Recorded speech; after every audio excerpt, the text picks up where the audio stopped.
Okay, this is the bicycle and motorcycle safety video. Real simple, with bicycles, we kind of talk about this in class, but you'll also be filling this question out. What laws must bicycles obey? And we know they should really just obey all the same laws that any other car does. And when you think about if they're on the roadway, that is, and if you've been on the roadway, think about what you've broken. There's a lot of times that bicyclists don't do what they're supposed to do. Even, I've seen the fancy bicyclists that are very, very committed to it. They have the helmets and the shoes and the gear, and they will drive right through stop signs, and they will drive right through red lights, and they will take right turns when it's a red light, things like that. So you always want to remember that not everybody does everything they're supposed to, even though they look the part, that they're not just the average person on a bicycle. So with that, bicycles in the state of Minnesota, they have to share all the same rules and rights and responsibilities as any other vehicle if they are on the roadway. So you have to remember that if you're on a bicycle and if they're out there with you, they do get room. A bicycle can ride down the street, down past, the lodge, for example. They can ride on the street there. They should not be out on main highways trying to go 55, because that's not going to happen. They should take the shoulder. Now, with that, there are bicycle lanes for them. We have to yield to them. When you watch the Share the Road video, that will lay out a lot more of the situations better than I can, because, of course, we can't look at this in person right now. But when you're passing a bicyclist, the law requires that you must give them at least 3 feet of room.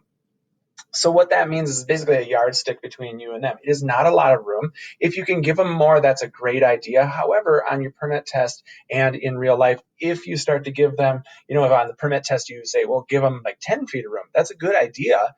But what if you're going uphill and there's traffic coming at you? You can't see over the hill. You don't know what's on the other side. So you want to think 3 feet minimum. That is quite a bit of room, but if you can give them more, in practicality, we would do that for them.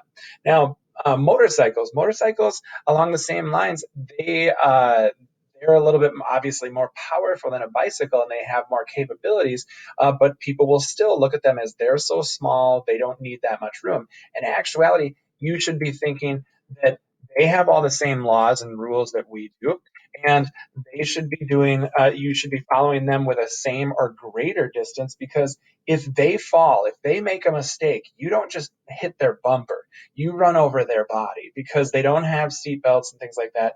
They don't have the car protecting them like we've already learned about.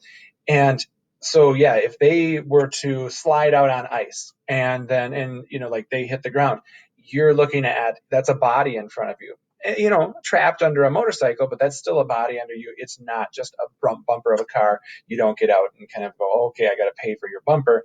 You're looking at major hospital bills for that person. Maybe it's not your fault, but at the same time, that's a pretty horrific thing to go through. Crowding them, it is illegal if you drive up next to them, but people do it anyways because they look at them as being very little. And so they push, push, push, and they feel like they can see them, so it's okay.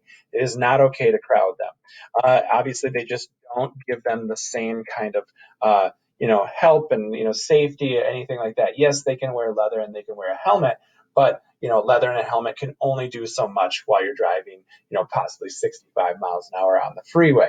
Okay, so back off, give them room, see the motorcycles, and allow for good, safe distance.